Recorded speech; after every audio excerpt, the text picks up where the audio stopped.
Oi gente, eu sou a Rô, sejam bem-vindos à minha biblioteca e hoje eu vim conversar com vocês sobre os lançamentos que vão sair no mês de agosto. Só pra dar uma recapitulada, se você caiu aqui de paraquedas, eu faço esse vídeo todo mês, tá bom? E tem uma playlist aqui no canal mostrando mês a mês os lançamentos que tiveram durante o ano.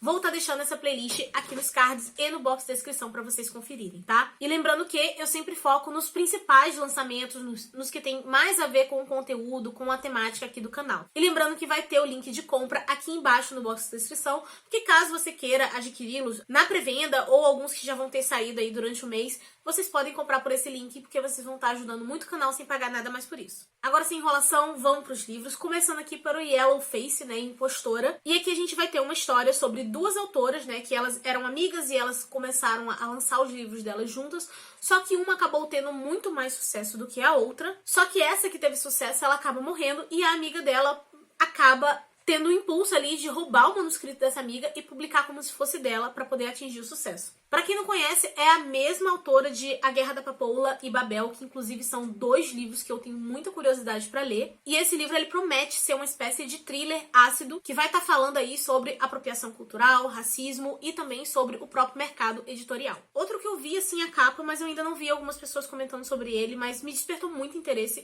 é O Meu Assassinato. No caso, aqui a gente vai ter uma mulher que ela tem a vida dela muito bem sucedida profissionalmente, é uma mãe, esposa, feliz, ela é realizada até o momento em que ela é assassinada por um serial killer. Só que existe uma espécie de programa do governo que traz as pessoas de volta à vida. E à medida que ela vai voltando para a rotina dela, vão surgindo algumas questões ali perturbadoras e ela não sabe se pode confiar em todo mundo que tá em volta. E quando eu tava lendo a propaganda desse livro, vinha falando lá que era uma narrativa original, né, que tinha a intenção de quebrar esses padrões assim de histórias de serial killer e que era sombriamente cômica. Esse sombriamente cômica foi o que me pegou e que me deixou interessada. Agora, um livro que eu quero, mas eu não tenho como falar muito aqui pra vocês, porque eu ainda não consegui comprar o primeiro pra ler. Então, assim, não sei muito bem como que vai ser essa história. E também eu não quis ler a sinopse do segundo pra não correr risco de pegar nenhum spoiler do primeiro, que no caso, o livro é Império dos Malditos, continuação de Império dos Vampiros. Vocês sabem do meu problema com vampiros. Botou vampiro no meio, eu tô indo lá ler, sabe? Eu normalmente não tenho muitos critérios, acabo parando nas bombas, acabo parando em outras leituras maravilhosas, mas é mais ou menos isso que rola.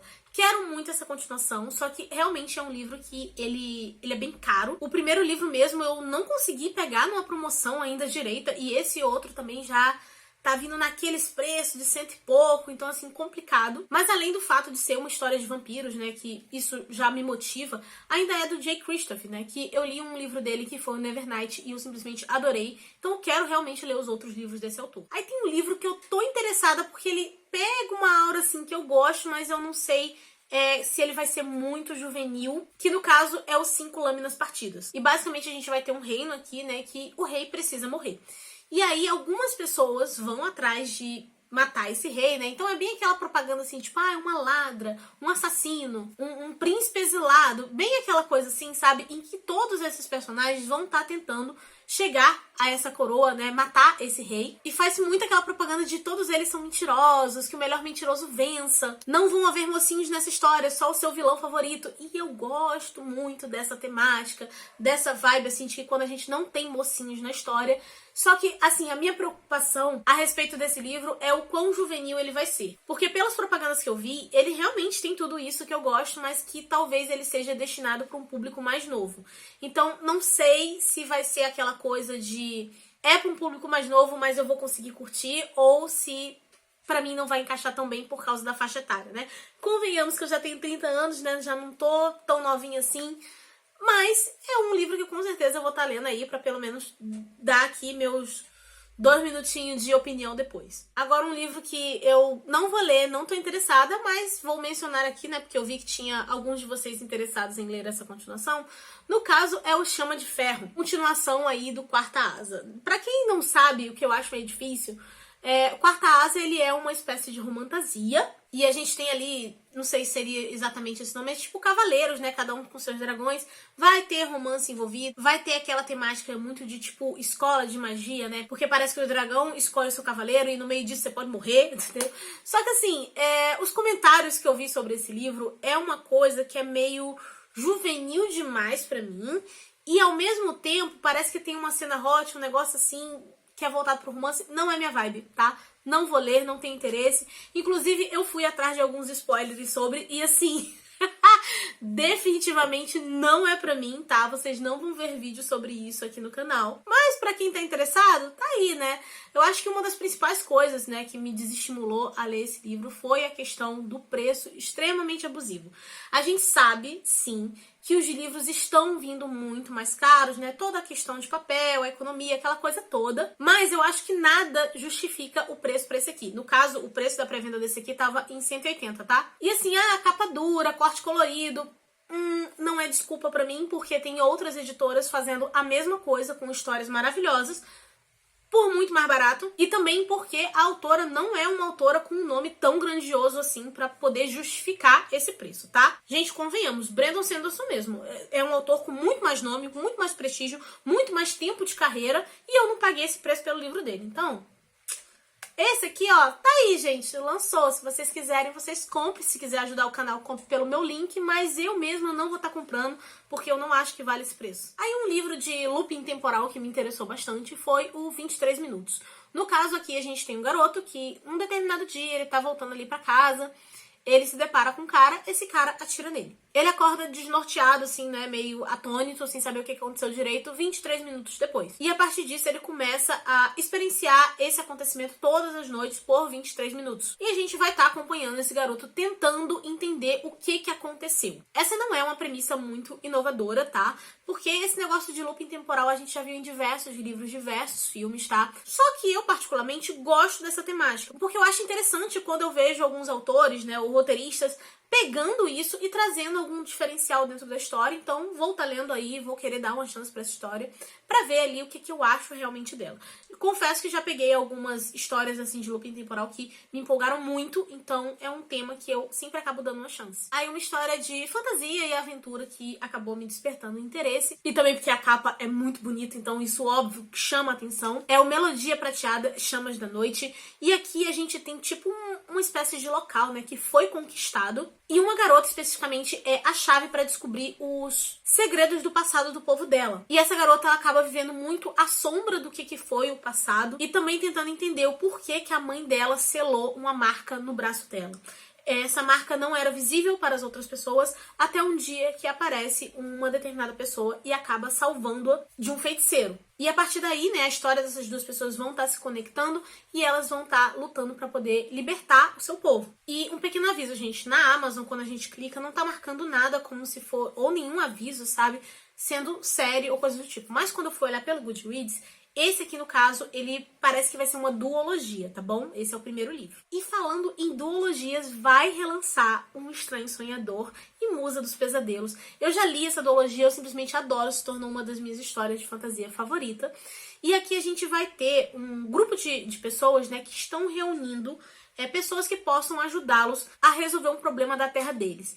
E o problema é que essa terra, meio que ela foi esquecida. Existia-se muitas histórias sobre ela, falava-se muito sobre esse lugar que era maravilhoso, só que, de repente, o nome dela simplesmente desapareceu da mente das pessoas, e muitas pessoas nem sabiam que isso era real ou algo do tipo. Só que o Lázaro sempre lembrou desse lugar e ele sempre sonhava em ir pra lá, até um dia em que ele realmente tem essa oportunidade. E assim, existe uma série de perguntas dentro da cabeça dos personagens, né, sobre o que é esse lugar, quem eram as pessoas que viviam, os deuses que lá viviam. E ela é uma história que começa muito simples, mas à medida que a gente vai lendo, a gente descobre que ela é muito sobre ciclos de ódio. Os próprios personagens estão guardando muito rancor, desejando muita vingança, e esse é um dos livros que eu acho assim maravilhosos, porque mesmo que eu seja muito vingativa e que eu apoie a vingança muitas vezes nos livros, na vida real também, esse é um que a gente tem que entender que tem um ponto de parada. Tem que existir esse ponto de parada. E ele é muito conflituoso, sabe? Porque tem coisas ali que são completamente inadmissíveis, tem coisa que realmente não tem perdão. E você vê os personagens dentro desse dilema é muito interessante. Então, assim, ele é extremamente bem construído, tanto em respeito de personagens e universo e as próprias subtramas e os conflitos deles. Ele tem um pouco de romance que, sim, num primeiro momento eu me incomodei porque eu tava querendo saber outras coisas, Mas depois eu comecei a curtir isso também. E com certeza eu vou querer comprar essas novas edições, porque eu tenho esses livros, gente, apenas em e-book.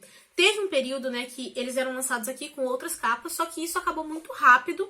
E eu queria ler, não consegui comprar a edição física, peguei o e-book mesmo e nunca mais consegui comprar. Inclusive, quando eu tava olhando um tempo atrás, tava lá marcado assim, só produtos sob encomenda. Então, assim, tava mais caro, não tava com previsão de nada. E agora, tendo essas novas edições, com certeza, aí eu vou estar pegando depois, porque são histórias que eu faço questão de ter na minha coleção, porque são livros favoritos. Aí um suspense que acabou me chamando a atenção justamente pelo fato de que ele parece que vai misturar, né, a ficção com a realidade, parece que ele é inspirado em um caso real, é o Crianças de Atlanta.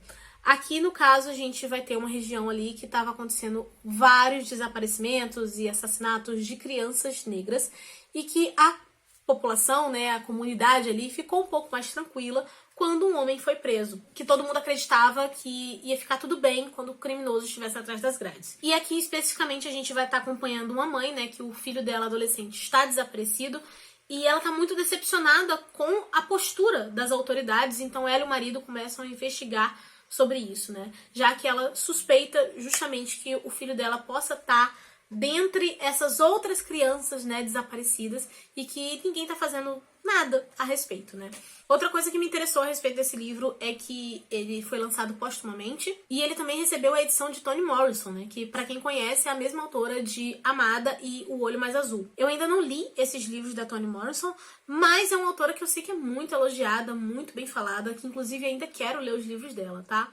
Aí um livro que eu já tinha comentado com vocês, né, a respeito de lançamentos que eu tinha ficado interessada, era A Filha da Deusa da Lua, e já saiu a continuação e eu não li o primeiro. A continuação veio com o nome de O Coração do Guerreiro do Sol. E pelo que eu tava pesquisando, gente, isso aqui eu acho que vai ser uma duologia mesmo, tá, gente? Eu não vi nada a respeito sobre um terceiro livro. Tudo bem que fantasia a gente nunca sabe, né? Porque às vezes, é uma duologia, uma trilogia, e do nada o autor decide trocar de casa, trocar de carro, construir uma piscina nova e brota um livro do nada, mas aparentemente, até então, está marcado como duologia. E não tem muito o que falar sobre essa história aqui pra vocês, porque afinal de contas é uma continuação. A única coisa que eu posso dizer é que é uma duologia inspirada na deusa chinesa da lua, na qual uma jovem, pra tentar libertar a mãe, acaba se pondo de frente com um imortal superpoderoso. Eu com certeza vou ler essa duologia em algum momento, eu só preciso de tempo e dinheiro pra comprar esse livro todo. Esse mês, inclusive, eu achei que foi um mês que tiveram várias continuações, inclusive uma delas, no caso, é o Aprendiz de Vilão, continuação de Assistente de Vilão. E assim, gente, Assistente de Vilão foi um livro que eu adorei, tá? Ele é muito a comédia escrachada, fazendo realmente piadinhas com essa questão de quando a mocinha se apaixona pelo vilão, aquela coisa toda, que o vilão não é tão mal assim. Depois que eu li, eu realmente constatei que essa é uma versão de Nimona, só que com romance, e é literalmente aquele livro pra você descansar sua cabeça, sabe? Pra você relaxar, porque ele tem esse tom de comédiazinha mais escrachada, é o tempo todo fazendo piadinha com as temáticas de vilões, de clichês, de histórias que a gente vê por aí. Inclusive, o final do primeiro livro me surpreendeu, no sentido de que eu tava tão entretida, né, com a comédia dele, que eu não achei que ia ter alguma coisa que justificasse ter uma continuação. Mas tem, entendeu? Então eu fiquei muito feliz com isso, com certeza quero fazer essa leitura. E por último, tem mais um suspense da Editora Trama, no caso. Fazia um tempo que eu não tava vendo a Editora Trama falar dos suspenses. Tipo assim, ela começou meio que publicando muitos suspenses, depois ficou entre suspense e fantasia. Teve um período ali que eu achei que ela tava se focando bastante na fantasia. Não que eu esteja reclamando, tá? Eu adoro isso. Mas tinha um tempo que eu não vi uma propaganda deles a respeito de suspense. Mas agora vai sair A Casa dos Sonhos, que ali nós temos um jovem casal que acabou herdando uma determinada casa. Eles ficaram muito felizes, óbvio, toda pessoa recém-casada fica muito feliz ganhando uma casa. Mas daí os corpos começaram a aparecer. E à medida que vão investigando as coisas, descobrem que aqueles corpos estão lá há uns 30 anos e que, no caso, talvez a testemunha fosse a própria avó dele. Então vai ter toda uma investigação para saber o que realmente aconteceu nessa casa. E esse casal, né, que inclusive a esposa tá grávida, vai estar sentindo que vai estar sendo vigiado. E uma outra coisa que também tá pesando é quem eram essas pessoas, né, de quem pertenciam esses corpos, porque aparentemente ninguém sentiu falta dessas vítimas. Então a gente vai ter todo um mistério pra entender o que aconteceu. Eu fiquei bem curiosa pela sinopse. Eu acho que de uns tempos pra cá as sinopses de livros de suspense estão com um pouquinho de dificuldade de me chamar a atenção, mas essa daqui eu realmente estou interessada, então provavelmente vai ser um livro aí que eu vou ler no futuro. E bem, gente, esses eram os lançamentos do mês de agosto. Tem muita coisa bacana. O que eu achei legal é que também teve muita continuação. E assim, a gente sabe que pra quem é leitor de série, sempre acaba ficando naquela ansiedade de quando é que vai sair o próximo livro. Então acho que dá pra acalmar o coraçãozinho aí de muita gente que tivesse aí esperando por algum dos lançamentos específicos. Agora eu quero saber de vocês. Tem algum lançamento que você tá interessado que eu não comentei? Me conta aqui embaixo nos comentários, tá bom? E gente, claro, por favor, não se esqueçam de deixar um like no vídeo, de se inscrever no canal se você não for inscrito e de compartilhar com seus amigos, né, que são leitores, que podem estar interessados em conhecer livros novos, lançamentos novos. E também me conta se vocês já adquiriram algum desses livros aqui em pré-venda ou alguma coisa assim, se vão comprar. Inclusive, o link de compra para eles vai estar aqui embaixo no box de descrição também. E comprando através desses links, esses livros ou qualquer outra coisa, vocês vão estar super ajudando o canal sem pagar nada mais por isso. Eu vou ficando por aqui, a nossa conversa continua nos comentários. Eu vejo vocês no próximo vídeo. Beijo e tchau!